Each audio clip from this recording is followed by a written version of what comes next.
उनके साथ उसका समाज। मैं जिस जगह से आता हूं, मैं उस समाज का सेक्रेटरी हूं जिसमें 40,000 मतदाता रहते हैं। जिस समाज के बच्चे को जहां जहां के आप समाज के होंगे, उस समाज के बच्चे को जब सरकार ऐसा व्यवहार करेगी तो क्या वो समाज ऐसे सरकार का साथ देगी? निश्चित है कि लोकसभा के चुनावों में भारतीय जनता पार्टी को इसका बहुत बड़ा परिणाम भोगना पड़ेगा। अगर अभी भी ये संयम रखती है और ये चाहती है कि पुनः केंद्र सरकार में भारतीय जनता पार्टी की सरकार आए, तो इन जनसेवा मित्रों को स्थायी कर्मचारी का दर्जा देकर के स्थायी करना होगा। मेरे मित्रों, आज से पहले जब बूट कैंप में आए थे तो क्या व्यवस्था थी? बढ़िया खाने की व्यवस्था थी, रहने की व्यवस्था थी, होटल में रुकाया जाता था। आज ट्रेनों से लटक लटक करके, जमीन पर सो करके और ऐसे गली मोहल्ले में पड़े पड़े अपनी हक की लड़ाई लड़ रहे हैं। आपको इतना तो पता होना चाहिए कि सरकार ने हमारा इस्तेमाल किया है। भैया एक बात आप सब बताएंगे मेरे को, सब जानते हैं, बताने की आवश्यकता नहीं है। हम ये भी जानते हैं हमने क्या किया नहीं किया, क्योंकि हम ही तो करने वाले थे। उसको बताने की मन से बार बार आवश्यकता नहीं है, पर यह जताने की आवश्यकता है कि जो सरकार भारतीय जनता पार्टी की अभी बैठी है, अगर स्थायी कर्मचारी का दर्जा हमें नहीं देती तो केंद्र सरकार का जब ये चुनाव होगा तो निश्चित है हम किसी पार्टी का विरोध नहीं करते, लेकिन जो युवा विरोधी है उस विचारधारा का विरोध हम करेंगे।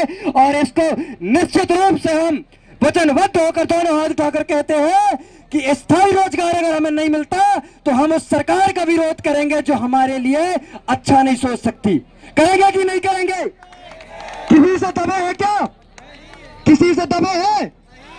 ईमानदारी से जितना खून पसीना बहाया था उसका सरकार वेतन देती थी, स्टाइपेंड देती थी। क्या फ्री में पैसे मिलते थे हमको?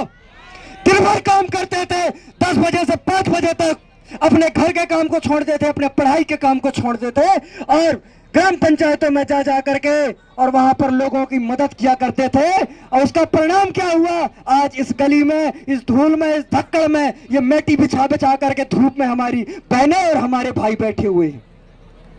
लग रहा है अपने आप को कि नहीं लग रहा है? बताओ। आप इस चीज को ध्यान रख ले कि सरकार अगर आपको सोचती तो पिछले बार सेवा बढ़ोतरी समाप्ति तिथि के पहले हो गई थी।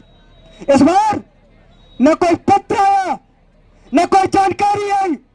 सरकार कहना क्या चाहती है भैया? कि तुम मुर्दा हो क्या? जिसके अंदर जान नहीं होती ना वो मुर्दा होता, वो नहीं बोल सकता। उस मुर्दे को चाहे उठा के फेंक दो, पटक दो, लेकिन तुम्हारे अंदर तो जान है ना, है कि नहीं है? तुम्हारे अंदर लड़ने की ताकत है ना, तो लड़ेंगे और जीत के रहेंगे। डरने की आवश्यकता नहीं है, डरवाने वाले बहुत से आगे आते हैं। आज से पहले जब अंग्रेजों का कार्यकाल था, भगत सिंह, राजगुरु और सहदेव जैसे क्रांतिकारियों को डराया धमकाया, क्या परिणाम हुआ? आजादी तो मिली ना। वैसे हमको भी डराया जाएगा, धमकाया जाएगा, पर डरने की आवश्यकता नहीं है, क्योंकि डर के आगे जीत है। और जब ये जीत आएगी ना, उस दिन हम सब मिलकर हमारे परिवार में उस दिन दीपावली मनाएंगे, जिस दिन स्थायी कर्मचारी होंगे। हर घर में दिया जलाएंगे अपने नाम का, अपनी मेहनत के नाम का और अपनी इस मिट्टी के नाम का। और निश्चित है कि हम अपने सपने को साकार करेंगे और स्थायी रोजगार लेकर रहेंगे। पर भारत माता की हर